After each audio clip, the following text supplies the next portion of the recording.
देखिए सिंपल वाक्यों को जोड़ने का जो पांचवी विधि है वो आप लोगों का एडजेक्टिव है, ठीक, या इसको हम लोग एडजेक्टिव फ्रेज भी बोलते हैं, एडजेक्टिव और एडजेक्टिव फ्रेज, ठीक, adjective phrase.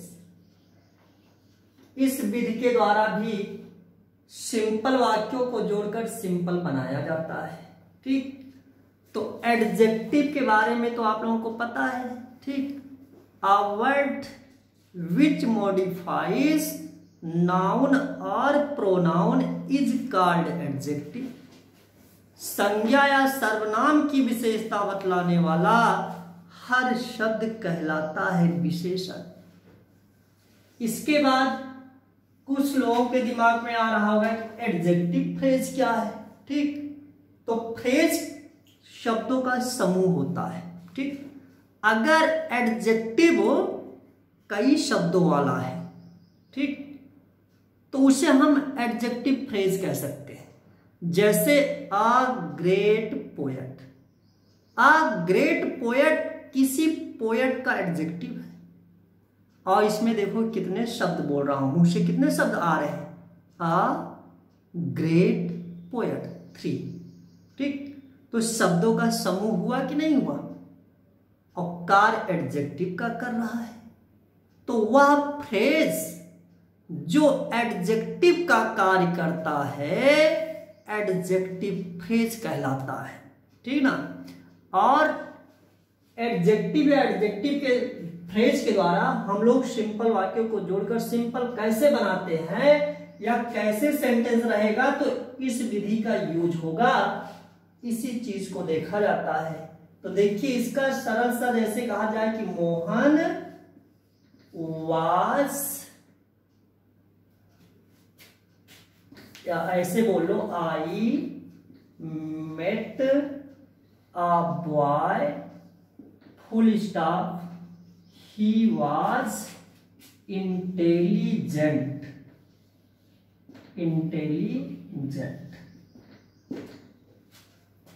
I met a boy, मैं एक लड़के से मिला, ही वाज इंटेलिजेंट, वह बुद्धिमान था। अब इन दोनों को जोड़कर सिंपल बनाना है, ठीक।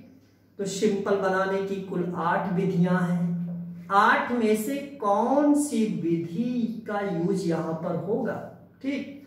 तो देखिए जब रूल होता है कि जब 2 में से किसी एक वाक्य में एडजेक्टिव आया हो, ठीक ना। जैसे देखिए पहले सेंटेंस में आई, ये तो प्रोनाउन है, मेट वर्ब है, ए आर्टिकल है, बॉय नाउन है, कहीं पर एडजेक्टिव नहीं है। लेकिन सेकंड सेंटेंस में ए प्रोनाउन है, ए वर्ब है, और ये जो इंटेलिजेंट है एडजेक्टिव है। क्यों एडजेक्टिव है, क्योंकि इंटेलिजेंट कहा किसको गया है, बॉय को कहा गया है, नाउन को कहा गया है।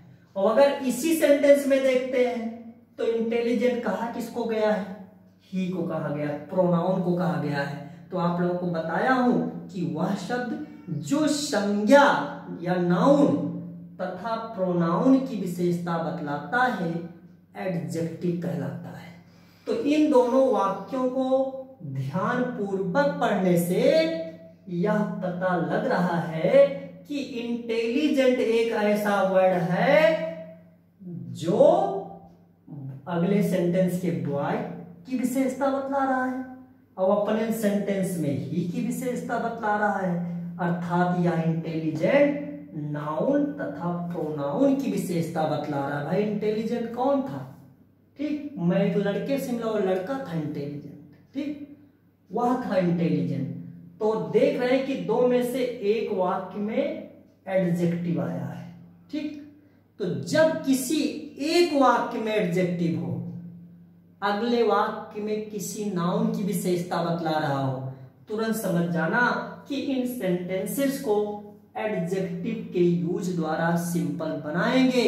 और जोड़ते समय ध्यान देना, अगर यही एडजेक्टिव जैसे यहां पर देख रहा हूं एक शब्द में है तो इसको सिर्फ एडजेक्टिव के नाम से पुकारेंगे। और मान लीजिए यही एडजेक्टिव ग्रुप में होता, 2-3 शब्दों में होता, तब इसको एडजेक्टिव फ्रेज कहते। और जोड़ते समय एक चीज ध्यान देना है कि अगर एडजेक्टिव एक शब्द वाला है, ठीक ना, तो ये जिसकी विशेषता बतला रहा है उसी के ठीक पहले लिखा जाएगा। और अगर एडजेक्टिव ग्रुप में है, फ्रेज के रूप में है, कई शब्दों के साथ आया है, तो ये जिस संज्ञा की विशेषता बतलाएगा कामा लगा करके उसी के बगल में लिखा जाएगा। ठीक, जैसे इंटेलिजेंट तो मान लो एक शब्द वाला एडजेक्टिव है, इसलिए ये जो है बॉय से पहले आ जाएगा। ठीक, और अगर कई शब्दों वाला होता तो बॉय के बाद में आता। अभी उसको भी एडजेक्टिव फ्रेज वाला भी एक एग्जांपल समझाता हूं, पहले इसको देख लो। तो इसका सिंपल बनेगा आई मेट, एन आ जाएगा क्योंकि इंटेलिजेंट आ रहा है, intelligent boy. I met an intelligent boy, an के आने के पीछे कारण जो वावेल से स्टार्ट हो रहा है। ठीक, चाहे कहो कि मैं एक लड़के से मिला हुआ बुद्धिमान था, और चाहे बोल दो कि मैं एक बुद्धिमान लड़के से मिला, और ये सिंपल बन गया। सिंपल का मतलब एक वर्ब आ गया। ठीक, ये आपका एडजेक्टिव से सिंपल बन गया। ठीक, तो ये है सिर्फ एडजेक्टिव से। अब एडजेक्टिव फ्रेज वाला भी एक एग्जांपल बताता हूं, क्योंकि एडजेक्टिव और एडजेक्टिव फ्रेज के एक्सरसाइज में जाएंगे तो आपको दो टाइप के सेंटेंस मिलेंगे। ठीक, एक तो ये है कि एक शब्द वाला जिसकी विशेषता बतला रहा है उसी के पहले आ जाएगा, एक रहेगा तो एडजेक्टिव ग्रुप में रहेगा, जिसकी विशेषता बतला उसी के बाद में आएगा। तो एक एग्जांपल हम एडजेक्टिव फ्रेज का भी देखते हैं, जो इस तरह से है, जैसे है कि आई सा अ बॉय, मैं एक लड़के को देखा, he was a great musician, वह एक महान संगीतज्ञ था।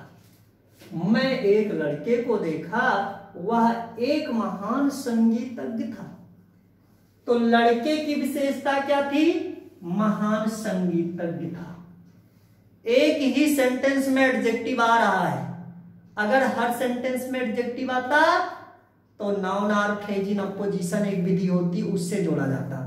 लेकिन एक सेंटेंस में एडजेक्टिव है, इसलिए एडजेक्टिव या एडजेक्टिव फ्रेज के द्वारा जोड़ा जाएगा।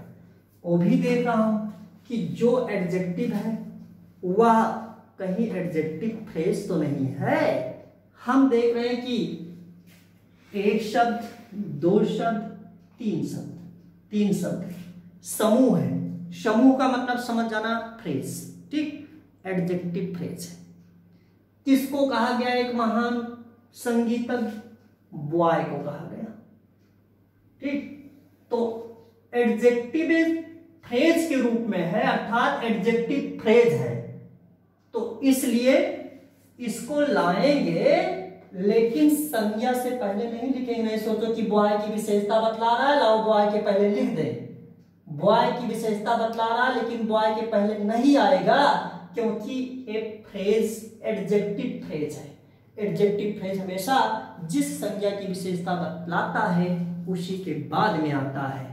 यही कारण है कि इसका सिंपल बनेगा तो हो जाएगा आई सा अ बॉय, ऐसे कामा लगा देना, a great musician, full stop, simple बन गया। एक ही वर्ब आ गया। मैं एक लड़के से मिला, एक लड़के को देखा, एक महान संगीतज्ञ। ठीक, ये आप लोगों का, आप किताबों में जाओगे तो एडजेक्टिव और एडजेक्टिव फ्रेज इस विधि से रिलेटेड आपको अलग से एक्सरसाइज दी गई है। उस एक्सरसाइज को आप लोग इसी के माध्यम से कर सकते हैं। ठीक, अच्छा जी, जैसे he was a miser, he was a fool, he was a miser, तो वहां पर दूसरी कंजक्शन एंड से जुड़ेगा। ठीक, अभी मैं बता रहा हूं, इसी के बाद में वो अलग से विधि है। ठीक ना?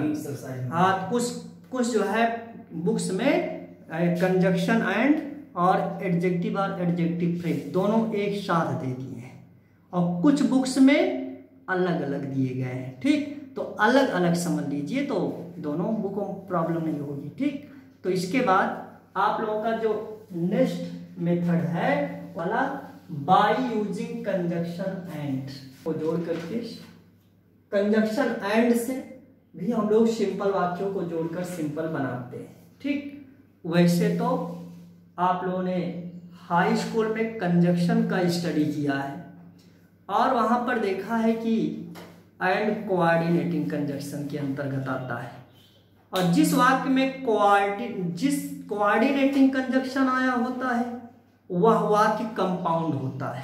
ठीक, लेकिन देखो तब कंपाउंड माना जाएगा जब एंड से दो वर्ब जुड़ रही हो।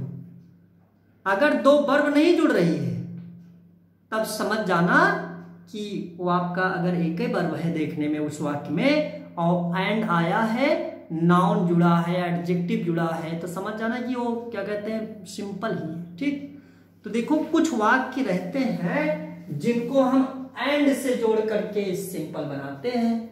तो किस तरह के सेंटेंस रहते हैं, जैसे आई बॉट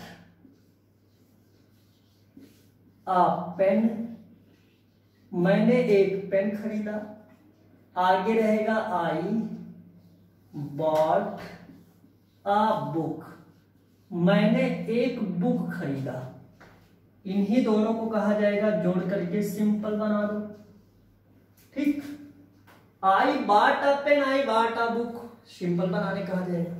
तो देखो एक दोनों कंजक्शन एंड से जुड़ेंगे। अब आप लोग सोच में पड़ गए कि कैसे जाने कि कंजक्शन एंड से जुड़ेगा, क्या पहचान है, क्या लक्षण है। ठीक, तो देखो इसके पीछे जो रूल होता है कि जितने भी सेंटेंस होंगे, ठीक, सब में क्रिया एक होगी। जैसे एक का मतलब वही क्रिया हर वाक्य में नजर आएगी। जैसे पहले में बॉट है ना, पहले वाक्य में कौन सी वर्ब है, बॉट, दूसरे में भी क्या है, बॉट, तीसरा होता उसमें भी क्या होता, बॉट, चौथा होता उसमें भी क्या होता, बॉट। जितने भी सेंटेंस सब में आपको बॉट ही नजर आएगा। ठीक, तो जब पहले ही सेंटेंस वाली क्रिया हर सेंटेंस में रिपीट हुई हो, ठीक, तब तुरंत समझ जाना कि इन वाक्यों को ना कंजक्शन एंड से जोड़ेंगे। किससे जोड़ेंगे, कंजक्शन एंड से। अब एंड लगेगा कहां पर, तो दोनों वाक्यों में देख लो जो जो अलग अलग हो उन्हीं उन्हीं के बीच में कंजक्शन एंड लगा दीजिएगा। जैसे देखो सब्जेक्ट तो मान लो समान है, आई इसमें भी आई इसमें भी, तो एक बार आई लिख लिया जाएगा। यहाँ तो एंड आने का कोई मतलब नहीं है। अगर अलग अलग होता, यहाँ होता राम, यहाँ पर होता श्याम, तो यहाँ पर भी राम एंड श्याम कर देना पड़ता। लेकिन और यहाँ पर देख रहे हैं कि इसमें पेन है इसमें बुक है, अलग अलग है, तो इन्हीं दोनों के बीच में एंड लगा दिया जाएगा। ठीक, तो कहने का मतलब ऐसे वाक्यों को जोड़ते समय ये ध्यान देना, एकदम एलसीएम की तरह लासा मैथमेटिक्स में होता है ना, उसी तरह एकदम निकाल लेना है। ठीक, जैसे एलसीएम में आप लोग जानते हैं कि जो दोनों में कॉमन उसको भी लिख लिया जाता है और जो नहीं कॉमन उसको भी लिख लिया जाता है। तो उसी प्रकार से देखो इसमें आई इसमें भी आई, तो एक बार आई लिखिए।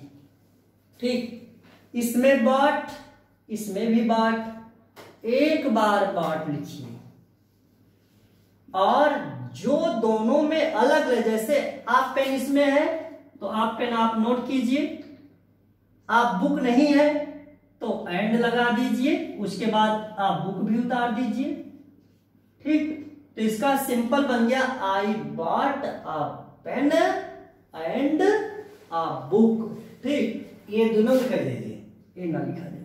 ठीक, कैश एंड के पहले अगर जो है ए है तो आगे नहीं लिखते। ठीक, अगर एक ही वचन का नाम है तो I bought a pen and book, मैंने एक कलम और एक किताब खरीदा।